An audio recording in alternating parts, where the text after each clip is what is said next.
আসসালামু আলাইকুম। আশা করি আল্লাহ তাআলার অশেষ রহমতে সকলে ভালো আছেন।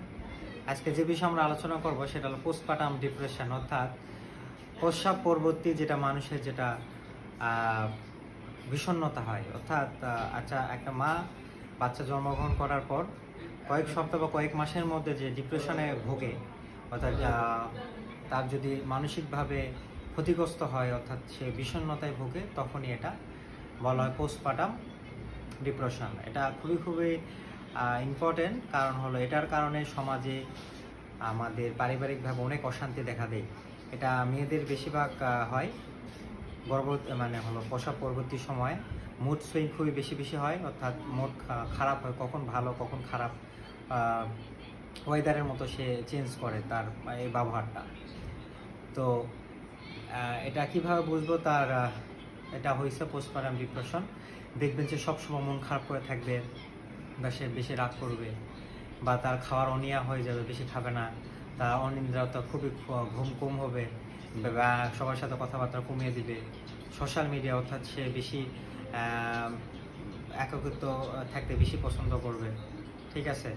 এবং বাচ্চার প্রতি তার খুবই অনীহা থাকবে, যে বাচ্চার পরবর্তী যে দুধ পান করতে হয় সেটা আর দিবে না, বা হলো তার ভালো লাগবে না, এবং বাচ্চার প্রতি তার ভালোবাসাও এরকম থাকবে না, ঠিক আছে। তো এটাই বুঝবেন তার পোস্টপার্টাম ডিপ্রেশন হয়েছে। এটা সাধারণত হওয়ার জন্য আরেকটা খুবই মারাত্মক সামাজিকভাবে একটা ব্যাধি হয়, যেরকম কেউ যদি আত্মহত্যা করতে পারে, বা এমন সময় দেখা যায় পোস্টপার্টাম ডিপ্রেশনের জন্য তার দেখা যায় যে নিজের বাচ্চাকে হত্যা করে, বা মারধর করে, বা স্বামীর সাথে বা হাজবেন্ডের সাথে খুবই খুবই খারাপ বিহেভ হয়। এতে করে দেখা যায় তার ডিভোর্স হওয়ার চান্সটা বেশি থাকে, যে বাচ্চা জন্মদানের পর পোস্টপার্টাম ডিপ্রেশন। তো এটা সিম্পলি ট্রিটমেন্ট।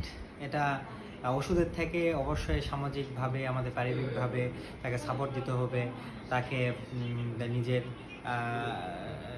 তাকে নিজের করে নিতে হবে, সহানুভূতিশীল দেখাতে হবে, এবং তাকে কাউন্সেলিং দিতে হবে, ঠিক আছে।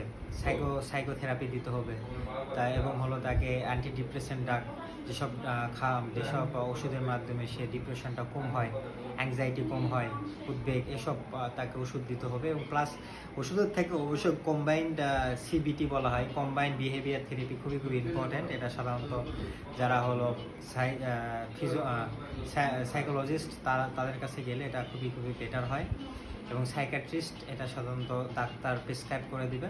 এই দুজনের মধ্যে যদি আপনারা কম্বিনেশন করে ট্রিটমেন্ট নেয়, এটা খুবই ভালো ফলাফল আসে। আর যদি এটা ব্যাপক আকারে ধরা পড়ে এবং পরবর্তীতে চিকিৎসা না করা হয়, তাহলে কিন্তু শেষমেশ তার কিন্তু আত্মহত্যা, বাচ্চার প্রতি অনাচার, অত্যাচার, এবং হাজব্যান্ডের প্রতি খুবই মারামারি করতে পারে, এবং তার একসময় দেখা যায় বাচ্চাকে সে হত্যা করতে পারে, এরকম কন্ডিশনে সে চলে যেতে পারে। এই পোস্টপার্টাম ডিপ্রেশনটা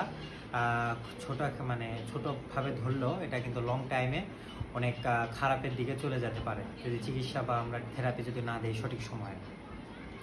তো অবশ্যই সামাজিক পারিবারিকভাবে আমাদের সুস্থতার জন্য আমাদের এটা পোস্টপার্টাম ডিপ্রেশনটা সহজভাবে না নিয়ে সেটা ডাক্তারের পরামর্শ এবং সাইকোলজিস্টের পরামর্শ অনুযায়ী এগোতে হবে। তাহলে ইনশাআল্লাহ আমাদের ভবিষ্যৎ প্রজন্ম এবং পরিবার সকলেই সুস্থ থাকবে, এবং যাদের ওয়াইফ সদ্য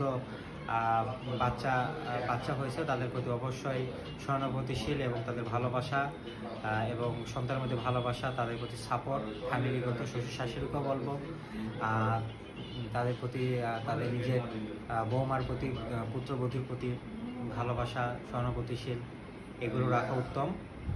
এতে করে আমাদের সামাজিক পারিবারিকভাবে ডেভেলপ করতে পারি। তো আশা করি ভালো থাকবেন, সুস্থ থাকবেন। আসসালামু আলাইকুম।